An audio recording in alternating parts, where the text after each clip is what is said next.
If Ah Ching had been any other girl of the same age, she would have certainly shrieked.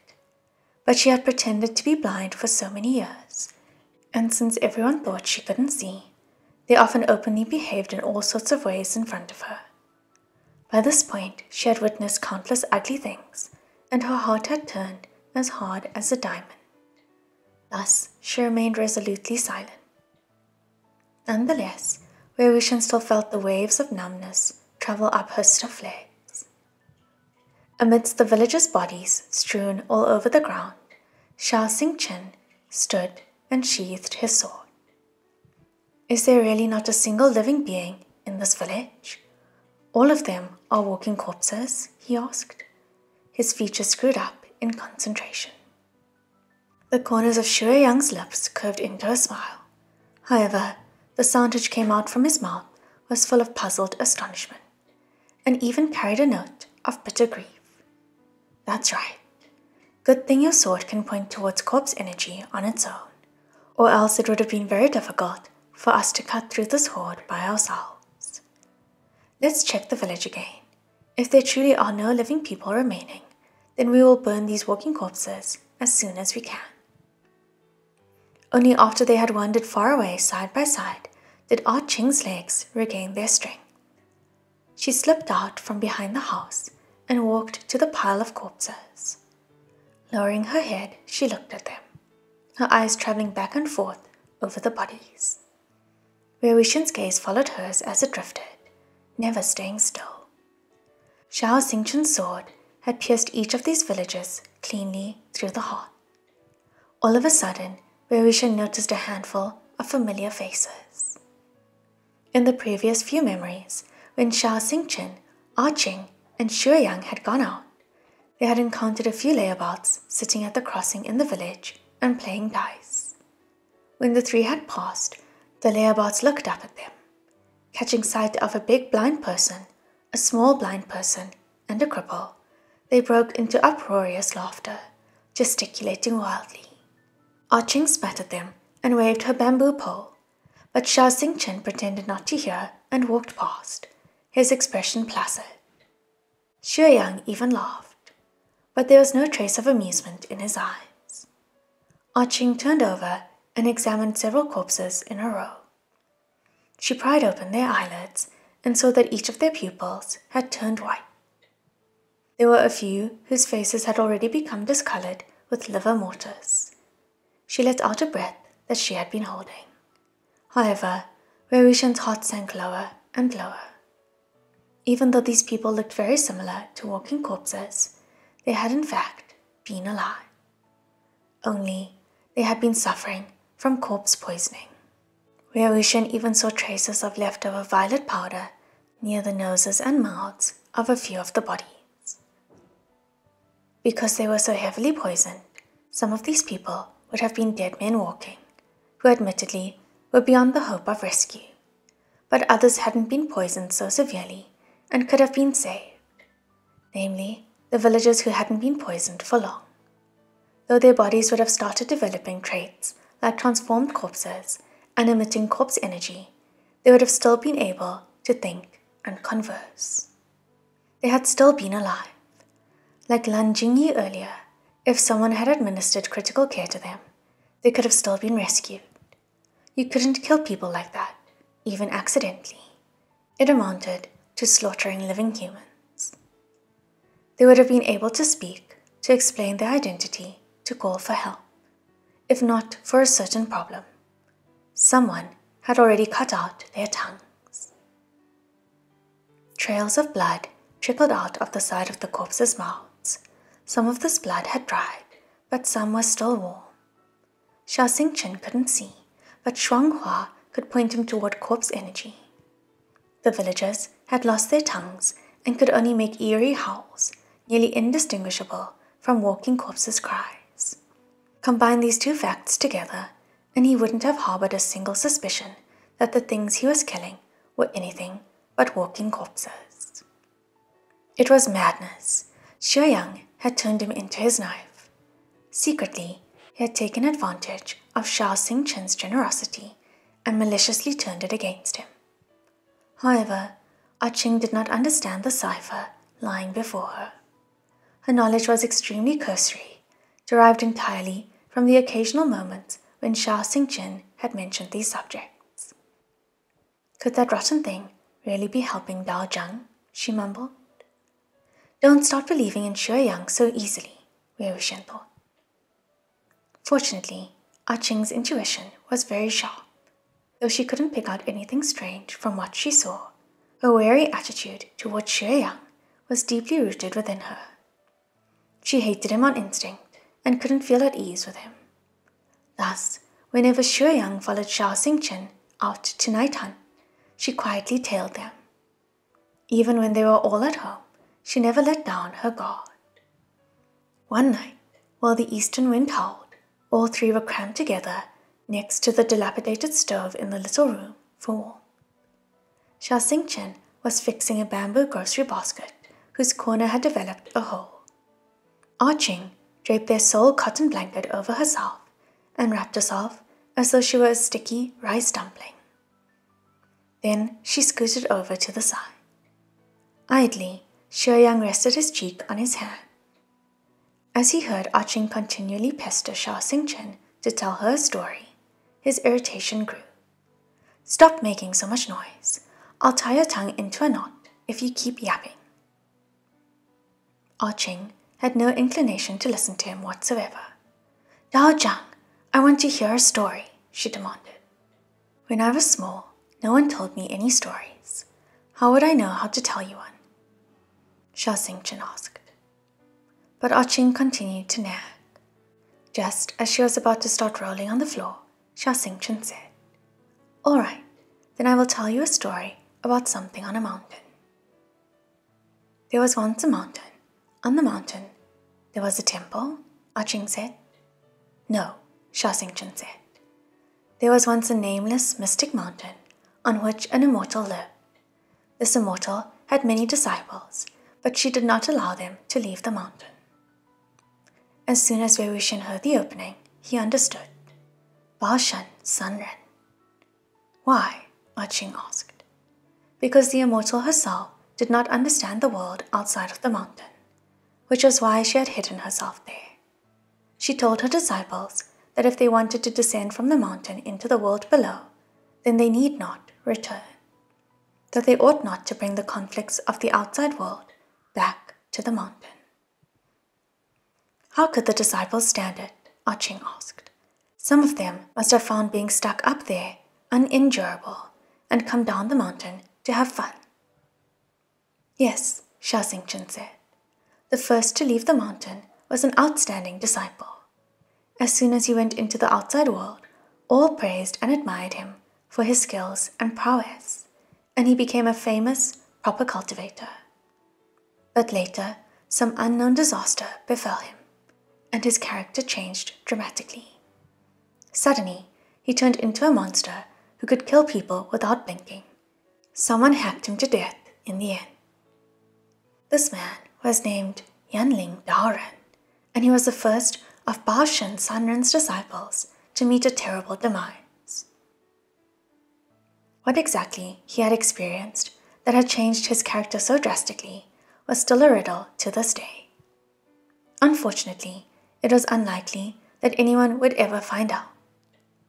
Once Xiao Xingqian had finished fixing the basket, he felt it a few times.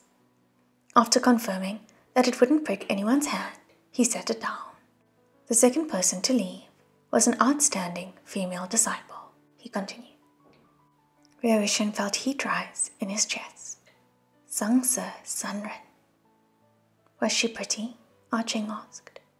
I don't know, Xiao Xingqian replied. Qing cupped her face with her hands. Then I know what happened. After she left the mountain, there must have been a lot of people who liked her and wanted to marry her. Then she must have gotten married to a high-ranking official or an important clan leader. Xiao Xingqian smiled. Your guess is incorrect. She married the servant of an important clan leader, and the two wandered high and far. I don't like that, Qing said. How could a beautiful, outstanding cultivator fall in love with a servant? Those sorts of stories are so tacky. They're just the perverted fantasies of broke scholars. What happened afterward? After they started traveling, what were their lives like? Later, they had an accident while night hunting and died, Xiao Xingchen said. What kind of story is that? Qing spat. Fine, she married a servant, whatever. But then they both died? I'm not listening anymore.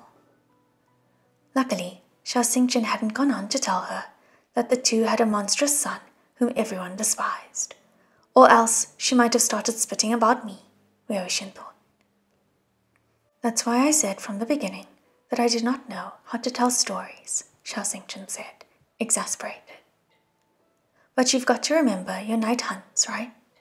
I love hearing about those. Tell me, what kind of monsters have you fought before? Xue Yang's eyes had been closed the entire time, and he seemed as though he were both listening and not.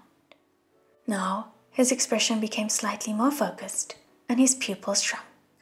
He glanced sideways at Xiao Xingchen. There are far too many, Xiao Xingchen said. Is that true? Xue Yang suddenly said. Then Dao Zhang, before, were you also night hunting alone? The corner of his lip tilted upward, and he clearly looked up to no good. However, his voice sounded full of pure, simple curiosity. Xiao Xingchen paused. Then he smiled slightly. No. Qing's interest rose. Then who else was with you? This time, Xiao Xingchen's pause was longer. After a while, he finally spoke. My best friend. A sly glint flashed in Xue Yang's eyes, and his smile widened. It seemed that he took more than a little pleasure in peeling away the bandages covering Xiao Xingchen's scars. Qing, on the other hand, was genuinely curious. Dao Zhang, who was your friend? What were they like? He was a man of great nobility, honesty, and virtue, Xiao Xingchen said calmly. Hearing his words, Xue Yang rolled his eyes with disdain. His lips moved a touch, as though silently uttering a few curses. Then Dao Zhang, Xue Yang said, pretending to be puzzled. Where is your friend now? Given your current state, why hasn't he come around looking for you? What a poisonous little knife wound, Wangxian thought. Sure enough, Xiao Xingchen did not reply. Although Qing didn't understand what was going on inside his head, she seemed to sense that something was happening. Holding her breath, she furtively glared at Xue Yang. The roots of her teeth itched as she thought she wanted to take a bite out of him. After being lost in thought for a while, Xiao Xingchen finally broke his silence. Where he is now, even I do not know, but I hope. Before he finished his sentence, he patted Qing's head and said, All right, we will stop here tonight. I truly do not know how to tell stories. It's too difficult. Oh, fine then, Qing said obediently. Surprisingly, Xue Yang spoke up. Then how about I tell one? Yes, you tell one, Qing replied immediately, saved from disappointment just in time. Xue Yang spoke leisurely. There was once a child who really loved eating sweets, but because he didn't have a mother or father, or any money either, he usually couldn't get hold of any. One day, a day just like any other, he was sitting on some steps, staring blankly at nothing in particular.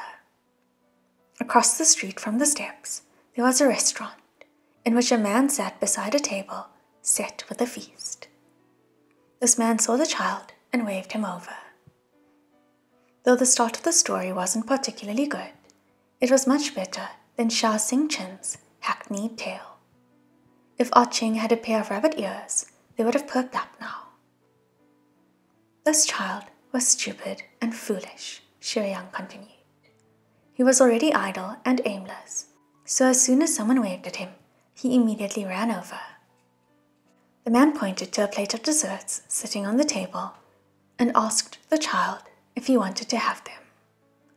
Of course, the child wanted them badly and furiously nodded.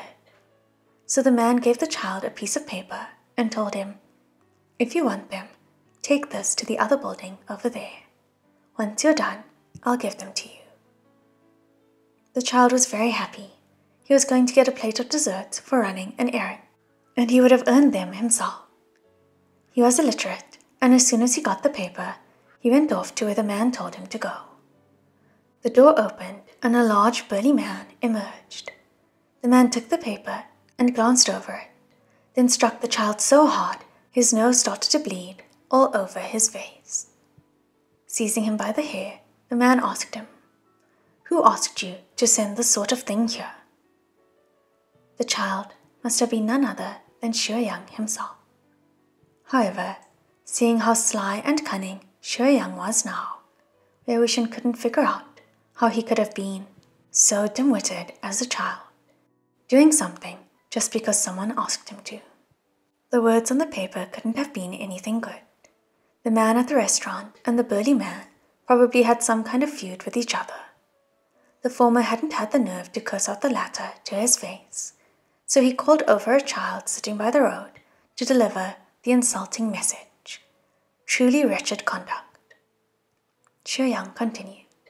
The child was afraid, so he pointed the way, and the burly man hauled him by the hair all the way back to the restaurant. But the man who had promised the desserts was long gone. On top of that, the uneaten desserts themselves had already been taken away by the waiter. The burly man thundered and roared, sending several tables flying. He left, hurling curses. The child was very anxious. He had delivered the message and been beaten for it, and had been dragged by his hair the entire way back. It had almost torn off his scalp. After all of that, he couldn't stomach the idea of being deprived of the desserts too.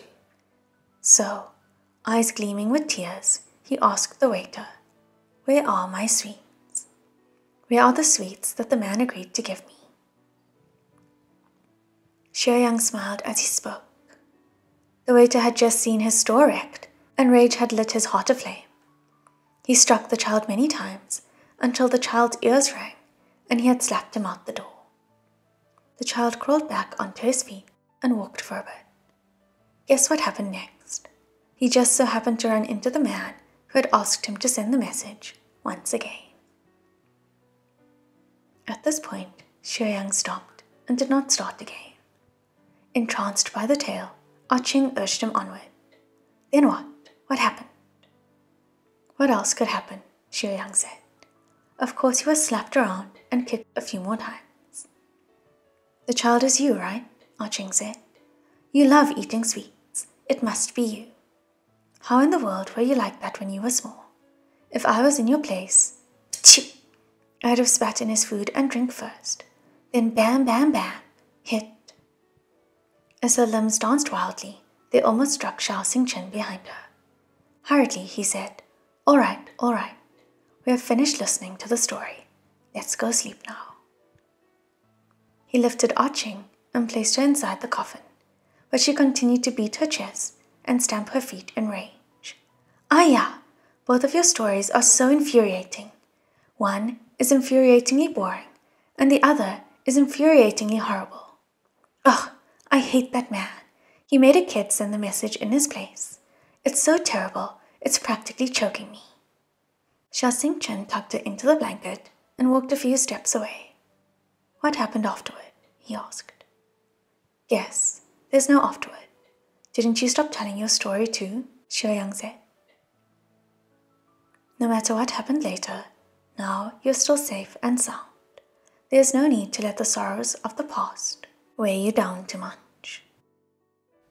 They aren't weighing me down at all. Only the little blind one steals and eats my candy every day. She's finished them all off, so I couldn't help but remember the time I had no sweets to enjoy. Ching gave the coffin a few powerful kicks. Don't listen to his nonsense, Dao Jiang, she protested. I didn't eat that many at all. Xiao Xingchen laughed quietly. Let's all rest. That night, Xiao Xingchen went out on his own to night hunt, unaccompanied by Shuyang. Ching also lay peacefully in the coffin, unmoving, but she was unable to sleep. Her eyes remained wide open the entire night. Just as light began to creep over the horizon, Xiao Xingchen returned silently through the door. When he passed the coffin, he extended his hand. Ah-Ching closed her eyes and pretended to sleep, waiting for Xiao Xingchen to leave the coffin home again before opening her eyes. When she did, she saw a small piece of candy lying beside her straw pillow. She poked her head out and gazed at the bedroom. Xueyang hadn't slept either and was instead sitting by the table, thinking about something.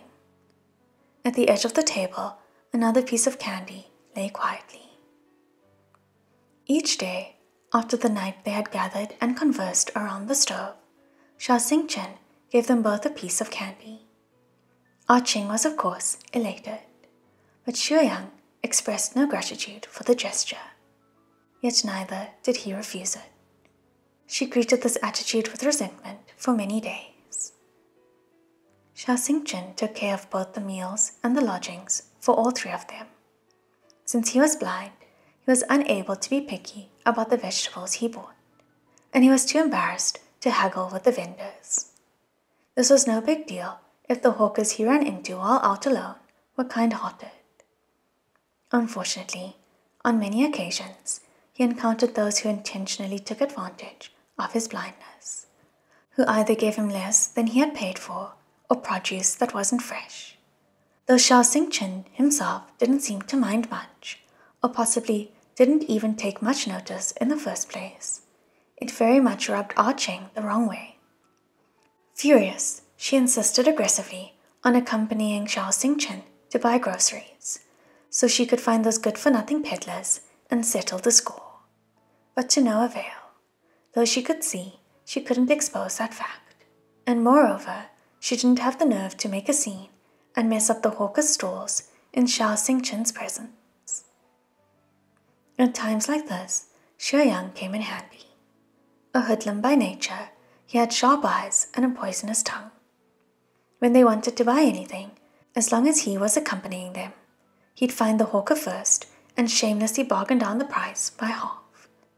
If the hawker was still willing to sell, he'd push even further and give him an inch, and he would take a mile.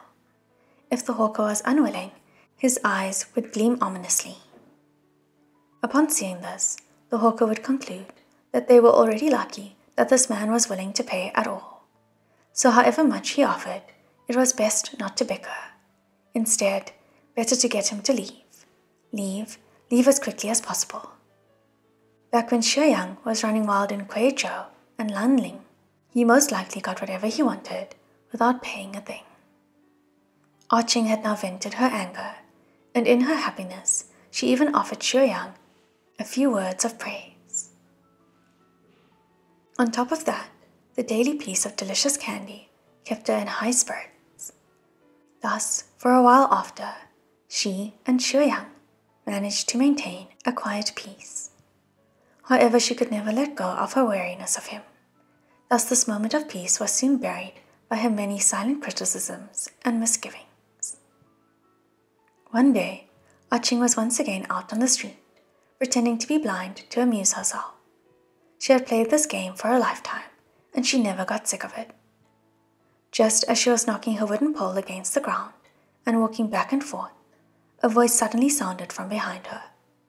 "Miss, if you can't see, don't walk so fast." The voice belonged to a man and sounded a bit cold. Ah-Ching turned and saw a tall, black-robed Taoist cultivator standing a few meters behind her. A sword was slung over his back, and in his arm he carried a horsetail whisk, his sleeves fluttering in the breeze. His posture was very straight and upright, and he had an honest, proud, and somewhat haughty air about him. His face was none other than Song Lan's. When Ah-Ching cocked her head, Song Lan had already walked over. He placed his horsetail whisk on her shoulder and guided her to the side. There are fewer people on the edge of the road. He does deserve to be called an intimate friend of Xiao Xingchen's, Wei Wuxian thought. Intimate friends have to be similar in character and conduct. Ah-Ching giggled. Ah-Ching thanks Dao Zhang. Song Lan withdrew the horsetail whisk and placed it in the crook of his arm again. He glanced over her. "You shouldn't play around so wildly.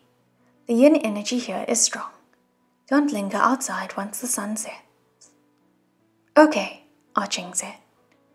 Songlan nodded and continued forward. She couldn't help but turn to watch him, only to see him walk for a bit, then stop a passerby. Please wait, he said. May I ask, has anyone seen a blind, sword-wielding Taoist cultivator nearby? Immediately, Ching began listening with rapt attention. I'm not sure, the passerby said. Daojang, maybe you should ask someone else up ahead. Thank you very much, Songlan said. Tapping her bamboo pole, Ching walked toward him. Daojang, why are you looking for the other Daojang? Songlan whirled around. You've seen him? Maybe I have, maybe I haven't, Ching replied. What must I do for you to have seen him? If you answer a few of my questions, then maybe I'll have seen him. Are you that Daojang's friend?